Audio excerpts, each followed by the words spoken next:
In my heart and mind, I always return to Atlantic Island Park.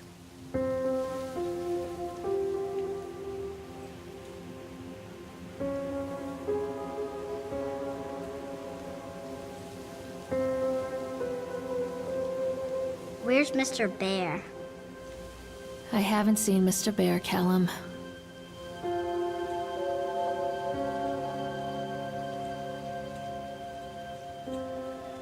Stay in the car. We'll go and ask information.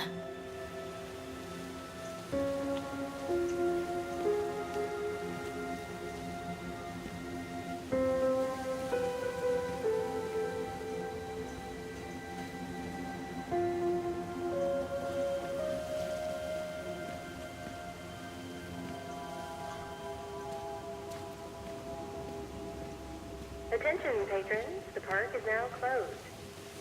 Please make your way to the car park at your earliest convenience. Employees prepare the park for shutdown.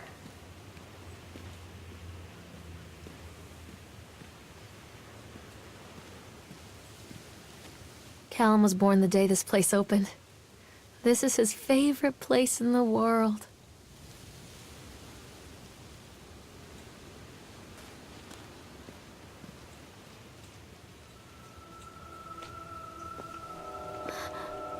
What?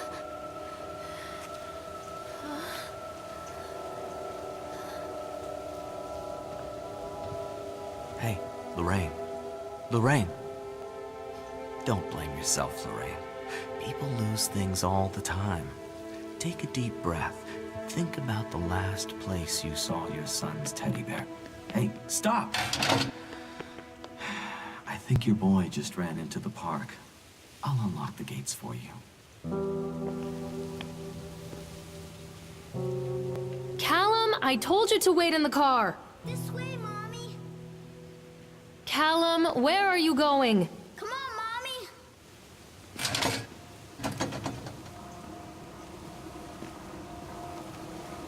Callum, I told you to wait in the car! Catch me, Mommy.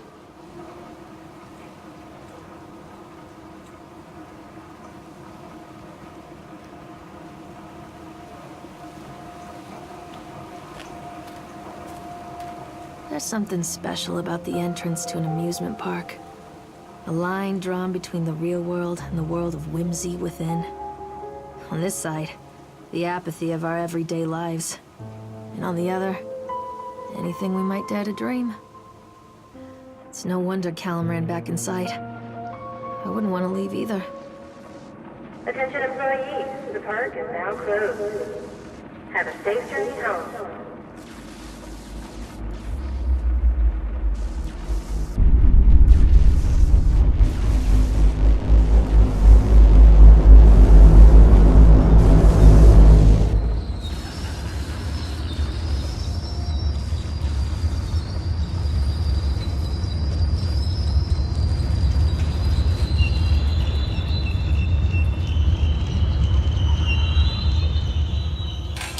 Oh God. The park. What happened here?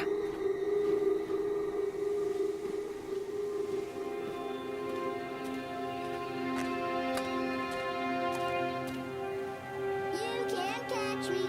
Stop! Callum! Wait for Mommy! Come back, Callum! Come on, this way.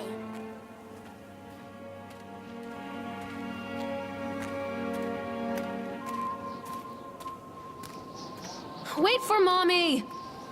Over here.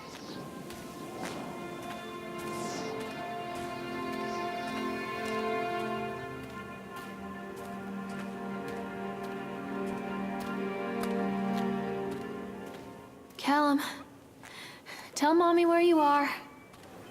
Over here.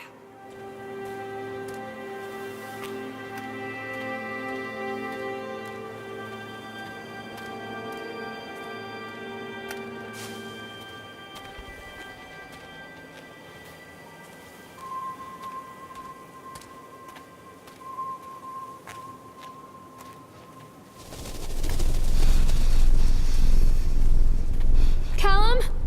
Where'd you go? Over here.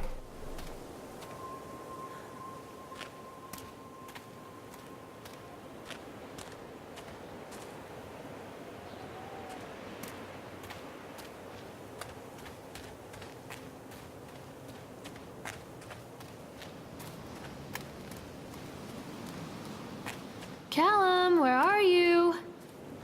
This way.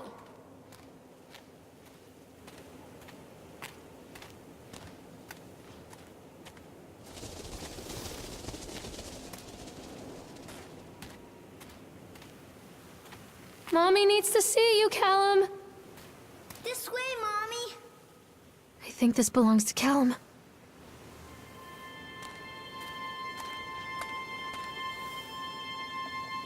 Chad the Chipmunk, huh? Just a drunk guy in a suit.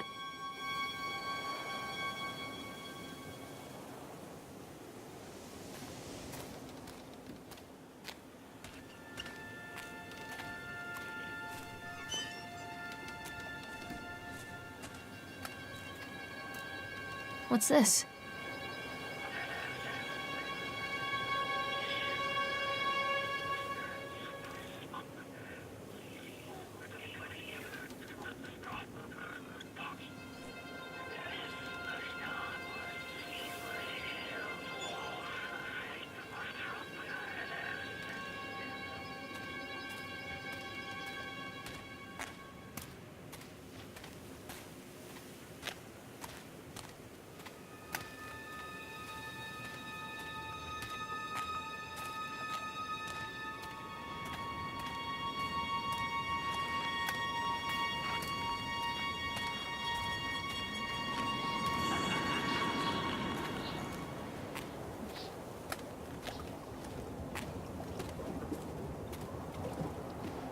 Callum, stay where you are!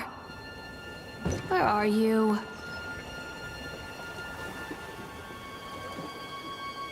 Come on, Mommy. Callum?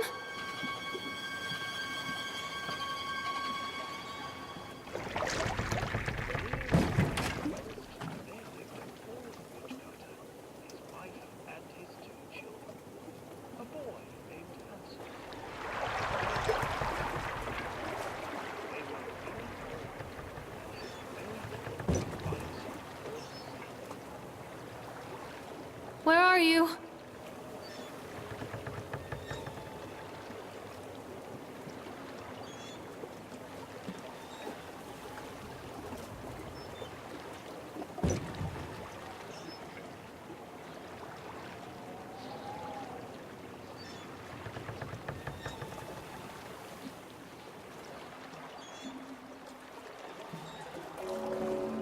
Near a great forest, there lived a poor woodcutter, his wife and his 2 children. A boy named Hansel and a girl named Gretel. They were very poor and had very little to bite or sup.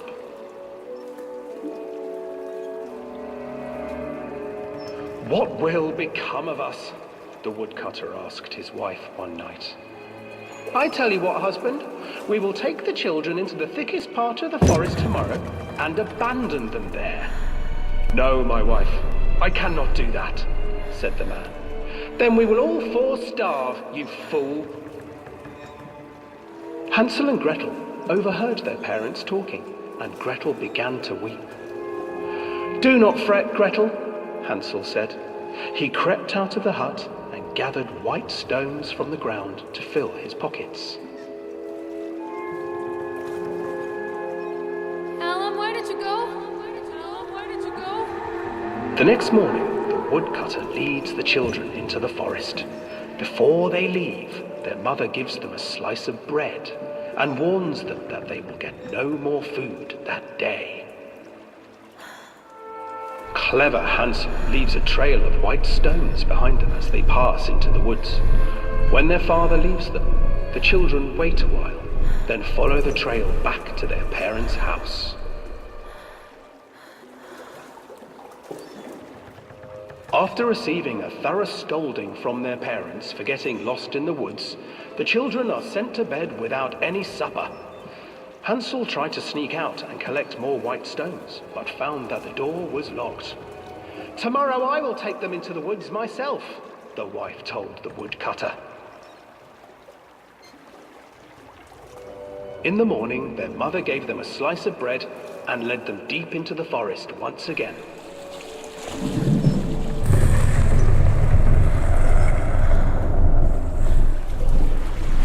Hansel broke his bread into pieces and left a trail of breadcrumbs to lead them safely home.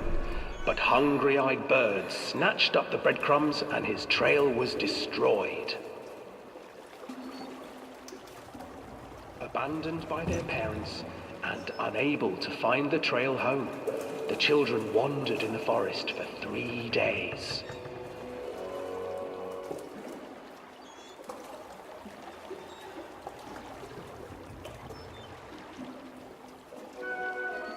The children stumbled into a clearing with an exceedingly strange house.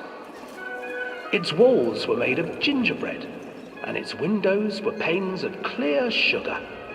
Hansel, desperately hungry, ran forward and began to nibble on the walls.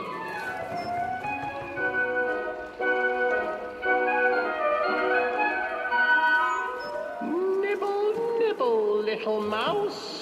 Who's nibbling at my house?" An old woman emerged from the house, sniffing the air and peering around with cloudy eyes. "Oh, you dear children, who brought you here? Just come in and stay with me. No harm will come to you." But Hansel and Gretel stayed back, for the old woman reminded them of their cruel mother. "Come, children, don't be afraid. I have something for you." The old woman offered them 2 enormous lollipops. The children took them and began to eat. "You see, nothing to fear here. Come inside," the old woman urged, and the children, still licking their sweets, followed.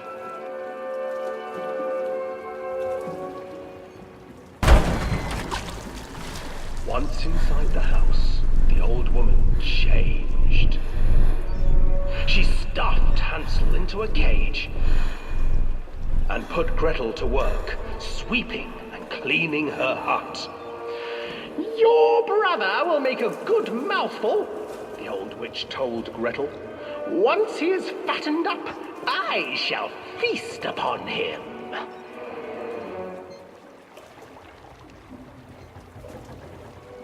Time passed, and poor Hansel refused to eat, fearing the day that the witch would eat him. The witch, for her part, grew impatient. "Today I will cook and eat your brother, Gretel. Climb inside and light the oven." But Gretel pretended not to understand. I do not know how. Where is the opening?" "Fool," the old witch said. "The opening is here." And she moved to show Gretel. Seizing her courage, brave Gretel gave the witch a shove, and the old crone tumbled forward into the oven. Gretel slid a large iron bolt over the door to the oven. Gretel freed her brother Hansel, and together they lit a fire beneath the oven. And though she screamed and begged, the children sat by the oven until her screams had stilled, and the witch was cooked. And then, because even children can't survive on sweets, they divided up the body of the old witch and ate her.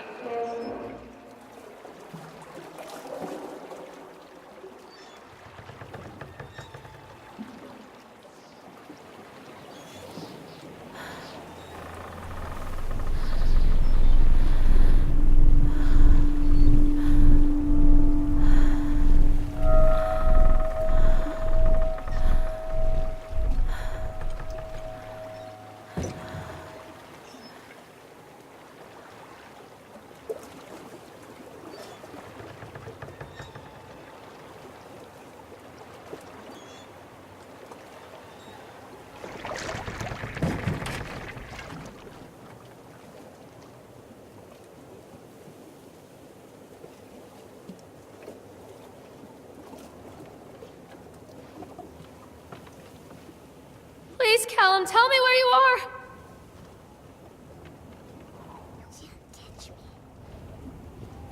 Hansel and Gretel. I used to read it to Callum when the electricity was shut off. Those poor children. The whole world against them. The forest, the birds, the old witch, even their own parents. I used to imagine that Callum and I were the kids in that story. Not mother and son, but brother and sister, hand in hand against the unkind world.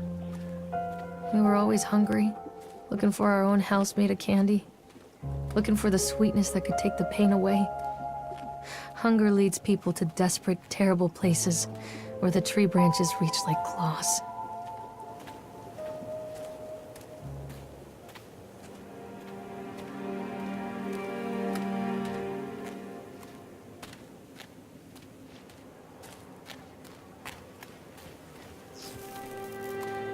Another accident. This place.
Hello?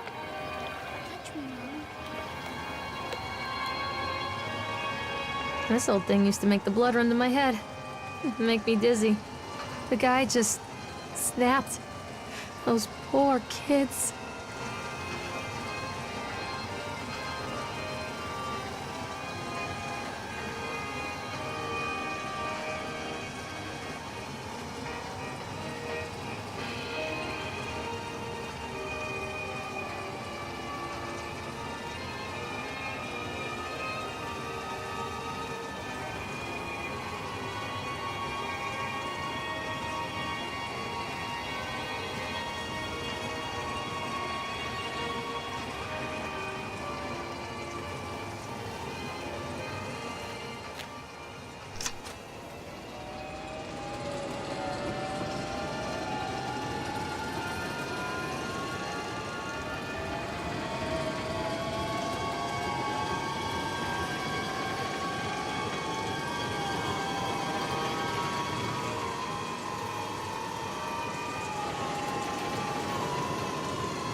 Oh, I remember this.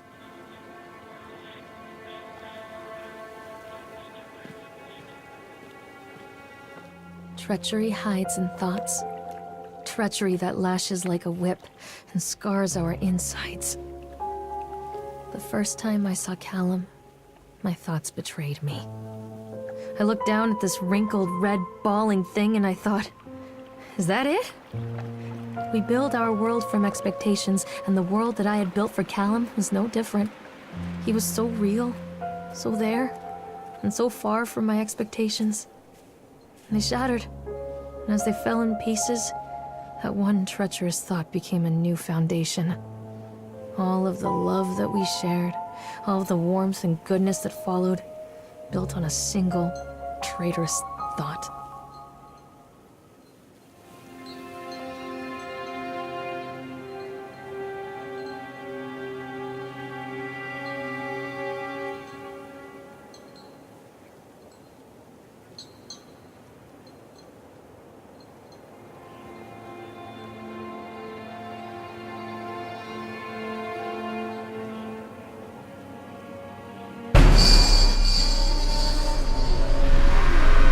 Don't hide from me, Callum! Come out, sweetie!